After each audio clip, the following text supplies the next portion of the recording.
कहते हैं देवों के देव महादेव यानी कि भगवान शिव की भक्ति करने वाले प्रत्येक व्यक्ति को संसार की सभी वस्तुएं प्राप्त हो सकती हैं। शिव जी अपने भक्तों की समस्त मनोकामनाएं पूरी कर देते हैं। हमारे शास्त्रों में बहुत से पुराण लिखे गए हैं, जिनमें से एक बहुत ही प्रमुख पुराण है शिव पुराण। शिव पुराण के अनुसार नियमित रूप से शिवलिंग का पूजन करने वाले व्यक्ति के जीवन में दुखों का सामना करने की शक्ति प्राप्त होती है। इस संसार में रहने वाले प्रत्येक मनुष्य की बस यही कामना होती है कि उसे जीते जी हर प्रकार के सुख प्राप्त हो और मरने के पश्चात मोक्ष की प्राप्ति हो, पर सभी के साथ ऐसा नहीं हो पाता है। जीते जी तो दुख मिलते ही हैं और मरने के उपरांत भी मोक्ष प्राप्ति नहीं हो पाती।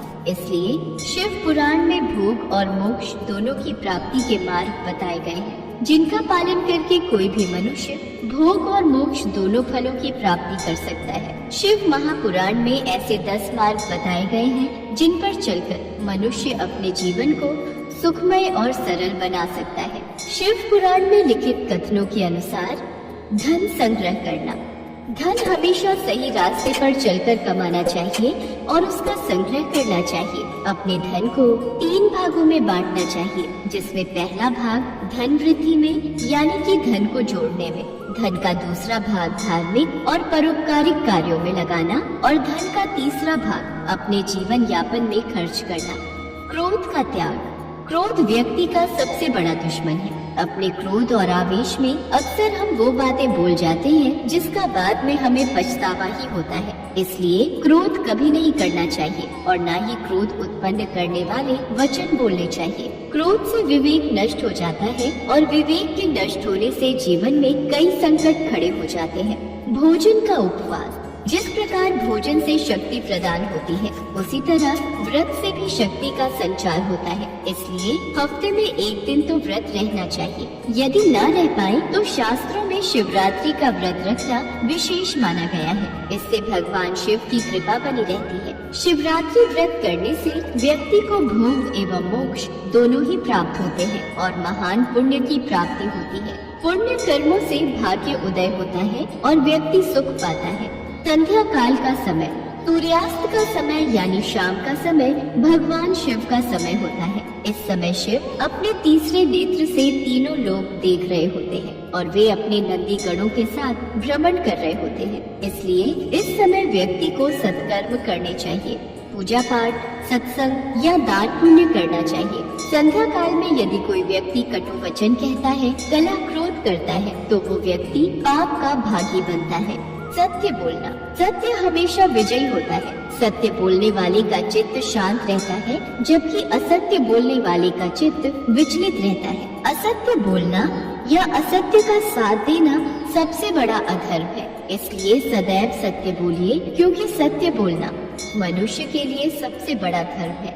निष्काम कर्म। प्रत्येक व्यक्ति को अपने कर्म करने पर ध्यान देना चाहिए, न कि होने वाले परिणाम पर। यदि हम कार्य करने से पहले ही परिणाम के बारे में चिंता करने लगेंगे, तो कार्य कभी भली प्रकार से संपन्न नहीं हो पाएगा। निष्काम भावना से किया गया अच्छा कर्म ही हमें सफलता के मार्ग पर ले जाता है। हमें अनावश्यक वस्तुओं का त्याग करना चाहिए, क्योंकि हमारी अनावश्यक इच्छाएं ही हमारे दुखों का सबसे बड़ा कारण है। मनुष्य की अनैतिक इच्छाएं क्रोध, काम, ईर्ष्या और अहंकार को जन्म देती है। अनैतिक इच्छा हमारे मन को विचलित करती है। जो व्यक्ति अनावश्यक इच्छाओं के जाल में फंस जाता है, वो अपना जीवन नष्ट कर लेता है। अतः अनावश्यक इच्छाओं को त्याग देने से ही महासुख की प्राप्ति होती है।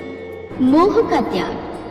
मोक्ष की प्राप्ति के लिए सांसारिक मोह माया का त्याग जरूरी है। इस दुनिया में प्रत्येक मनुष्य को किसी न किसी वस्तु, व्यक्ति या परिस्थिति से आसक्ति या मोह हो जाता है और यही मोह भय और पीड़ा को जन्म देता है। मोह मनुष्य में विवेक को जागृत नहीं होने देता, इसलिए मोह माया का त्याग जरूरी है।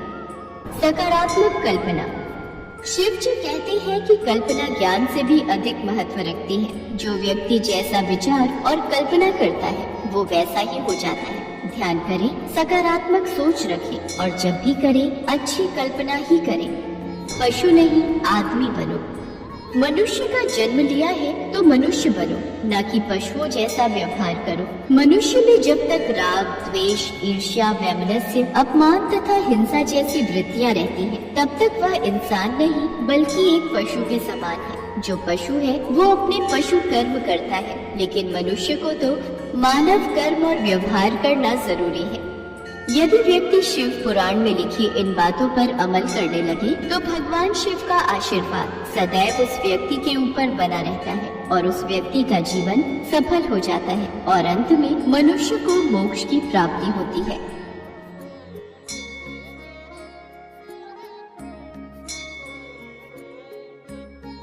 महाशिवरात्रि व्रत कथा।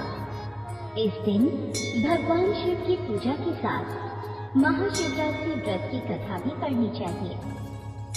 चित्रभानु की कथा पढ़ने से आप भगवान शिव की महिमा और उनकी भक्ति के महत्व को समझ पाएंगे।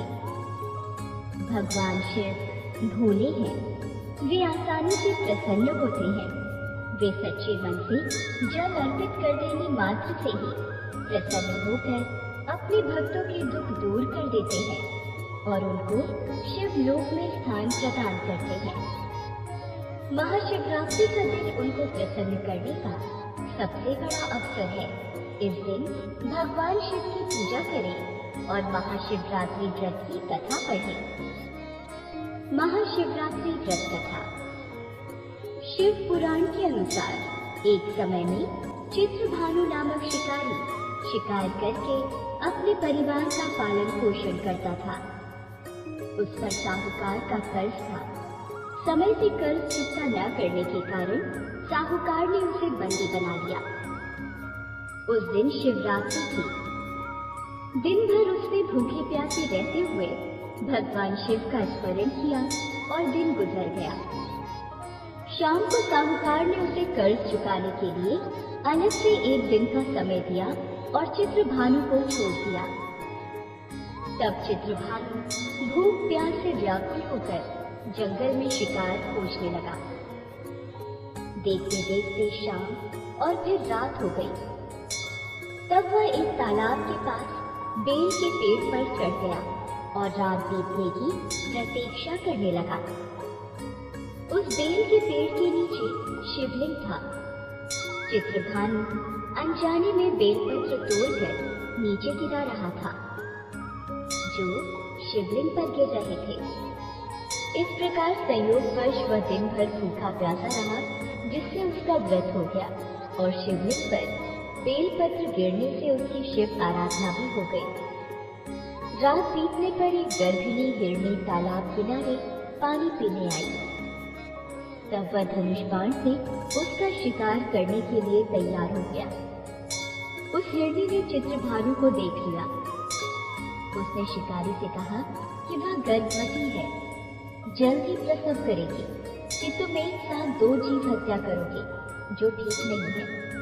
हिरणी ने शिकारी को वचन दिया कि वह बच्चे को जन्म देकर आएगी, तब शिकार कर लेना। इस पर शिकारी ने उसे जाने दिया। इस दौरान प्रत्यंचा चढ़ाने तथा ढीली करते समय कुछ बेलपत्र शिवलिंग पर गिरे। इससे प्रथम प्रहर की शिव पूजा हो गई। कुछ समय बाद एक और हिरणी वहां से जा रही थी।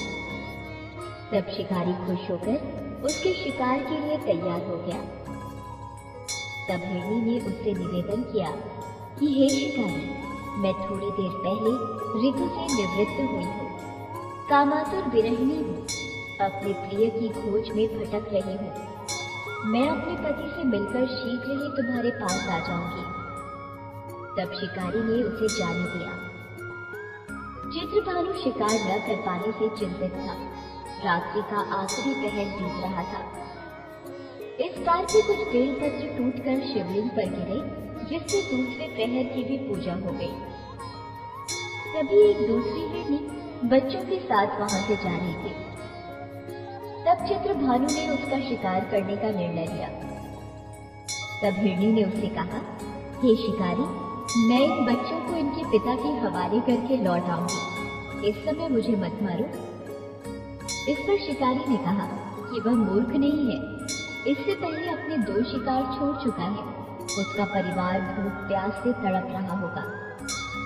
तब हिरणी ने कहा, मेरा विश्वास करो, मैं इन्हें इनके पिता के पास छोड़कर तुरंत लौटने की प्रतिज्ञा करती हूँ।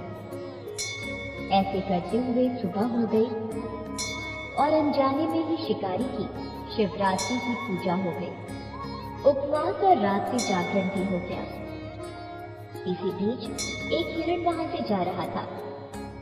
तब शिकारी ने इसका शिकार करने का निश्चय कर लिया। चित्रभानु को प्रत्यंचा चढ़ाई देखकर उस हिरण ने निवेदन किया कि यदि तुमने मेरे से पहले 3 हिरणी और उनके बच्चों का शिकार कर लिया हो तो उसे भी मार दो, ताकि उनके वियोग में दुखी न होना पड़े। अगर उनको जीवन दान दिया है तो कुछ समय के लिए उसे भी जीवन दान दे दो।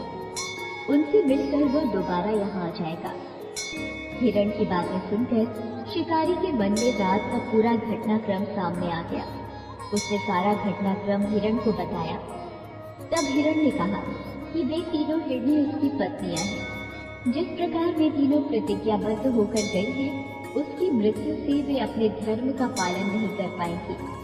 जिस प्रकार तुमने उन पर विश्वास करके उन्हें जाने दिया, वैसे ही उसे भी जाने दो।